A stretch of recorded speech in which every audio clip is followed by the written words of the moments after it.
The foundation of governance and access to justice in Kenya is contained in the Constitution. The Constitution of Kenya, promulgated in 2010, has taken governance closer to the people through the establishment of county governments and allowed for people's participation in their governance matters.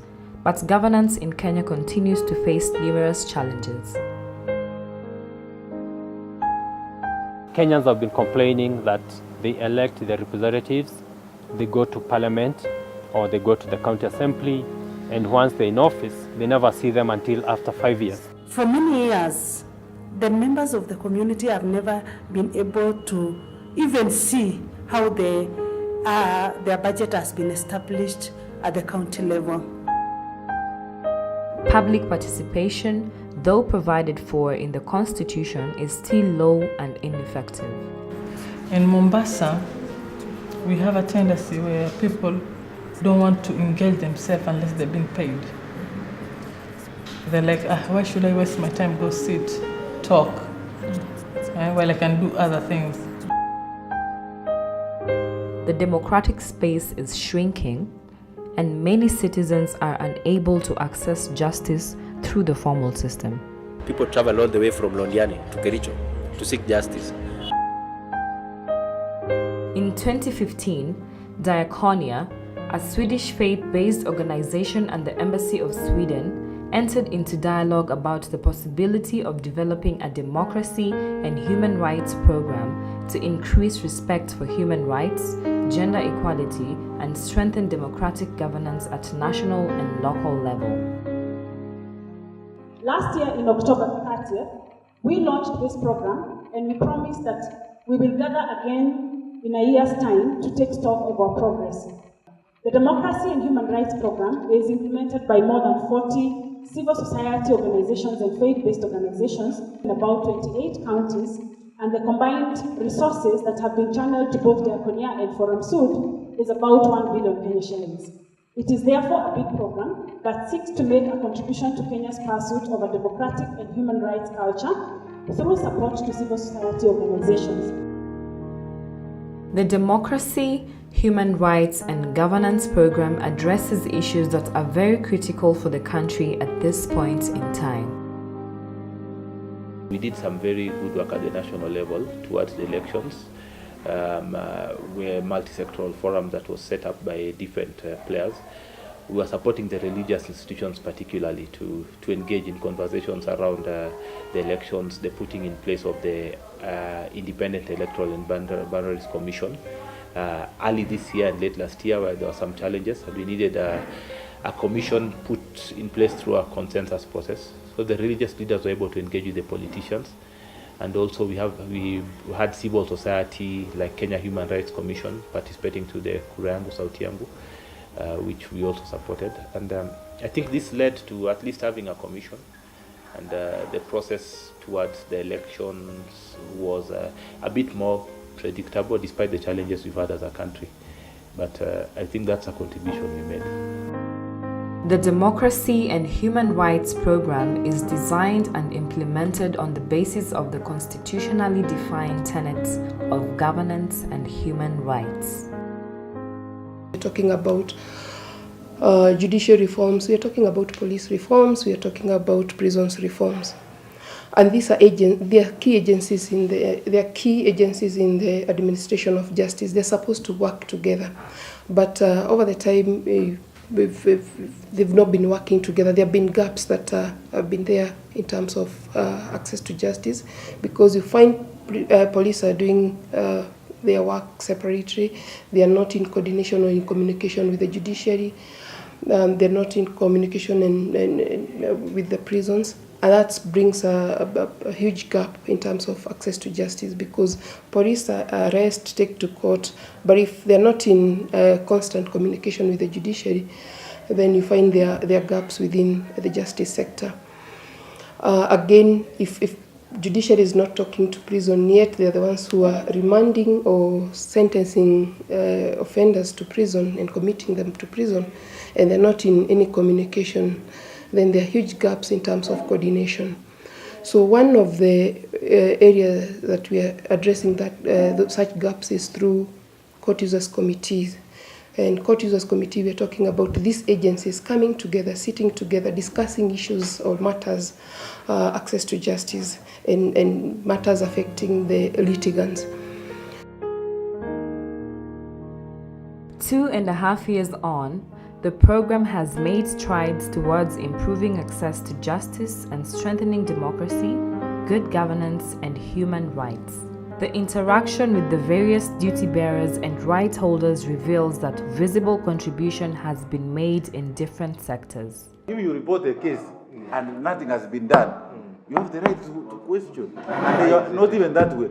There are many officers you should go.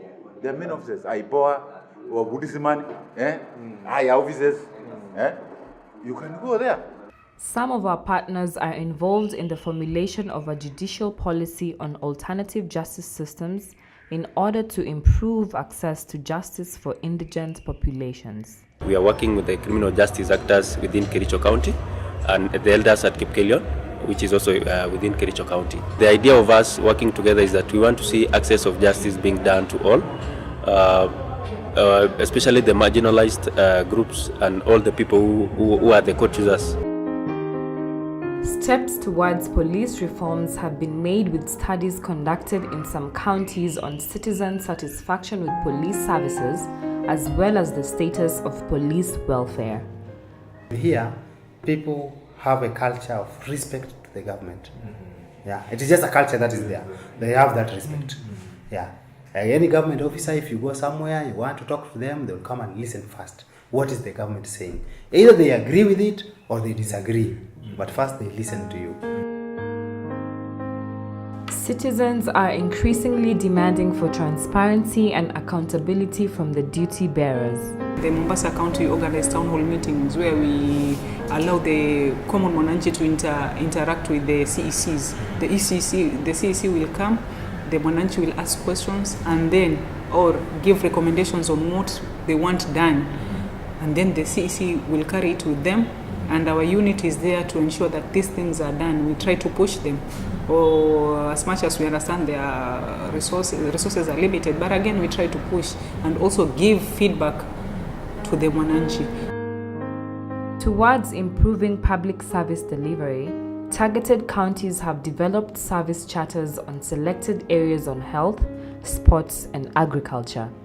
At the beginning, we did not know about the survey. We just heard about service charter, but we didn't know exactly what a service charter is and what the service charter contains. But through IRCK, the programs, we came out with a service charter. And right now, we know the importance of that tool. It is very, very important. To enhance political discourse and tolerance, our partners, who include religious organizations, have been holding multi-stakeholder and inter-ethnic discussions with key personnel, which have eased tensions in some of the targeted areas. As NCCK, we have been engaged in national cohesion. At NCCK, we believe that that is one of our calling, that God has placed us to be creators of peace and creators of justice in the country.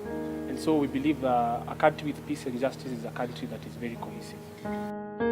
Despite this shrinking democratic space, there still exists key pockets of potential change, one of them being social media. We engaged the bloggers, we brought them together, and we told them we cannot have good governance, we cannot have a good economic progression in the county without peace. So when we call these bloggers, we told them now, we talked to them, we went with them through what is required for a county to proceed well, and they accepted the positive. And now they started sending out messages or information, positive information about people coming together and working together. Diakonia will encourage partners to ensure that the rights holders remain central in the implementation of the program, deepen ownership and accountability, and lead by example in furthering the democratic and accountability practices that the new program seeks to advance. Through this, we have been able to have the peace ambassadors who are clergy, who have been able to bring all the communities together using their pulpits and their church forums, even using the women meetings in their churches, and it has brought cohesion. That's for once, Uasin Gishu has been calm and peaceful. We thank Diakonia for taking us through this journey. It is our belief as Diakonia that the next phase will secure significant results in promoting access to justice, democracy, and good governance in Kenya. If we can wake up the people, because the civil society groups are talking for the people, are speaking for the people. But if we can go back to the people and make the people speak, then that will be better, because we will be fighting an all-inclusive war. If the society is awakened and an educated woman or man can stand up and say, we have come to our realization that this is our right, but we are not seeing this one happening. So the duty bearers will not have much to do rather than to listen to them. Haki na uongozi bora ni wajibu wetu. Is our collective responsibility as Kenyans to ensure rights and good governance.